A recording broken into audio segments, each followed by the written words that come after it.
and looking on the PDF on an email we all just got, it's 4 pages long. Right. Okay, so that's more than I expected. Yeah. Yes. And we're gonna. It's very brief. It's 4 pages long, and we are gonna hopefully get a printout so that those of us who are not.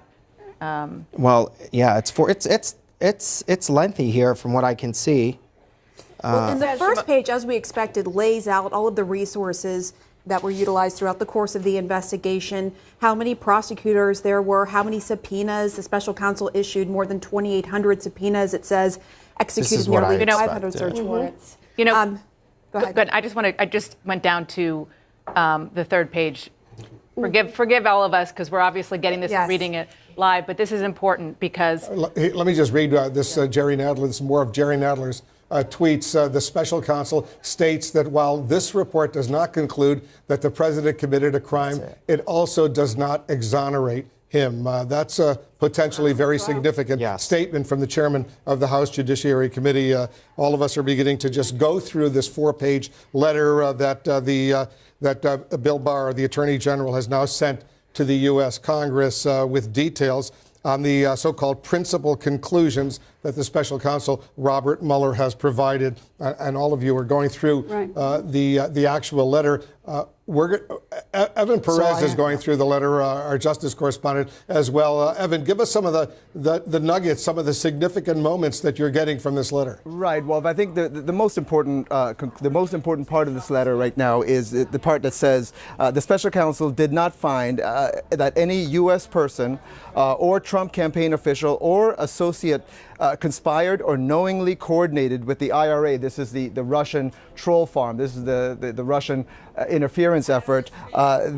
In its efforts, although the special counsel brought criminal charges against a number of Russian nationals and entities in connection with these activities. Again, one of the most important things that the special counsel was assigned to investigate, Wolf, was whether or not someone, an American, someone in the United States, someone part of the Trump campaign, was part of the Russian efforts, the information, the disinformation efforts, the interference with the 2016 election. And according to this letter, one of the main conclusions is that they could not find evidence that anybody, any U.S. person, anybody associated with the campaign, any associate of the president, was involved with that disinformation campaign. And I think that's a very important thing for the Justice Department to explain, for Bill Barr to explain as a result of this investigation. Obviously, as you've noted repeatedly, Democrats want to see everything, but I think it's very important that Bill Barr got that answer out there, which is what, frankly, has been looming over the presidency of Donald Trump since the day he got elected. All right, hold on for a moment. Shimon, you're getting more information from this 4-page letter. On the third page, I think this will be this is probably one of the most important lines in this. In making the determination, we noted that the special counsel recognized that the evidence does not establish that the president was involved in an underlying crime related to Russian election interference, and that while not determinative, the absence of such evidence bears upon the president's intent with respect to obstruction. So there you go. That is the key line here right now. You have the collusion and also obstruction of justice, and it says, I have concluded that the evidence developed during the special counsel's investigation is not sufficient to establish that the president committed an obstruction of justice offense. That is key.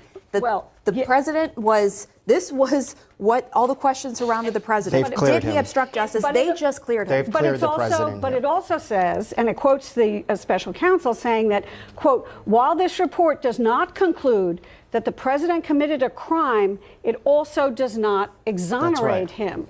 And that is going to be what the Democrats, and they already have, that's going to be the nub. Right there. Yeah. But what stands out to me in reading about the obstruction of justice and saying there wasn't sufficient evidence to establish that is they're saying we never even had to get to the point of you can't indict a sitting president because we didn't have the evidence to support it. That is key, and that might explain why they didn't pursue a subpoena against the president. That's exactly right. A subpoena against the president in order to get an interview. In order to get an interview. And that's really key. That's been one of the important questions as we've been looking at this. What the Mueller team did was they got written questions and answers from the president only on the issues of collusion. Right. the deal was that if the team wanted to have further questions about obstruction of justice, they would have to come back.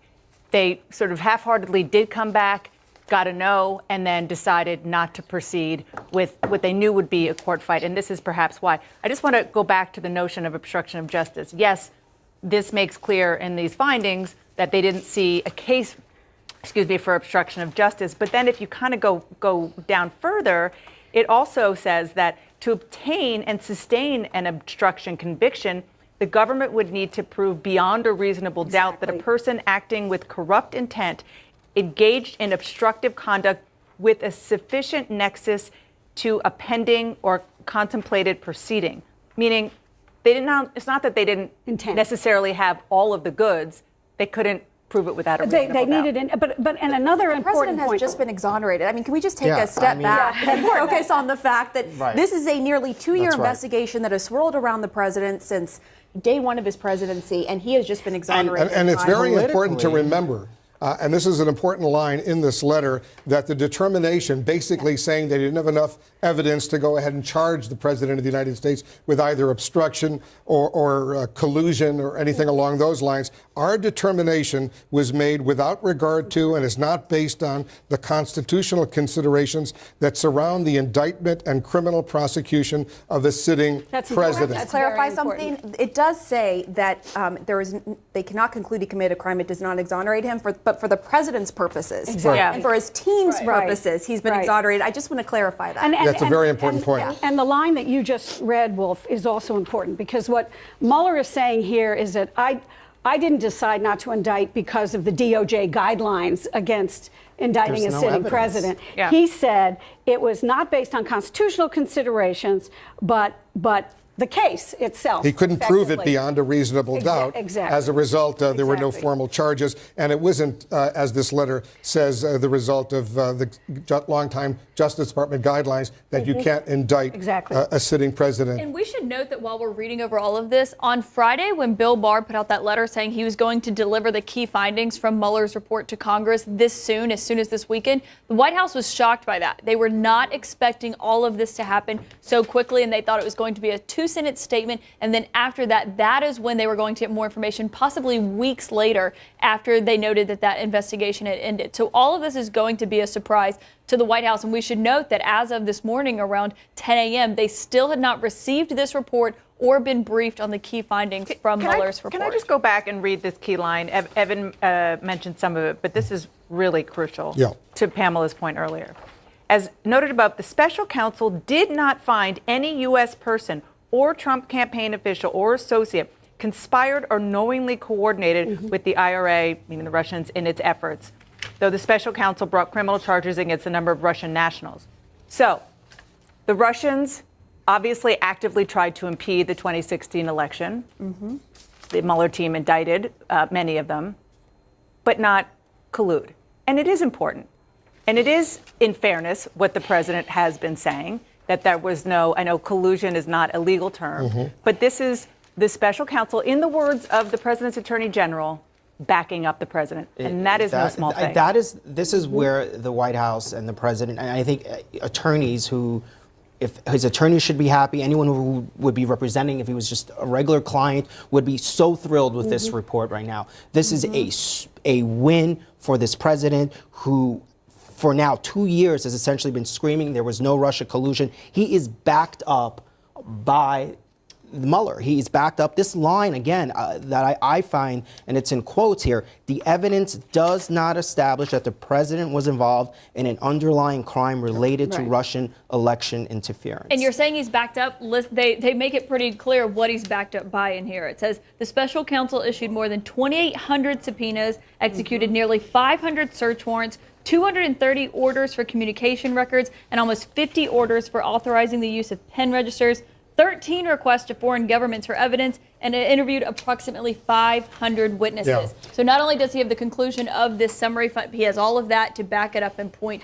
to everything. Very, very specific statements by the special counsel, Robert Mueller. Evan Perez, you've been going through it. You're getting more information. Well, Wolf, I think certainly Caitlin was reiterating how comprehensive and exhaustive this investigation has been. I think we heard this from witnesses who said they knew once they sat down with the special counsel team that they knew everything. They knew their texts, they knew about their emails, and that really does underscore how exhaustive this was. And what Bill Barr does in his letter today, Wolf, is he quotes directly from the Mueller report, and it says, again, let me repeat what sort of a different quote here. It says, quote, the investigation did not establish that members of the Trump campaign conspired or coordinated with the Russian government in its election interference activities. Now, that's the overarching finding.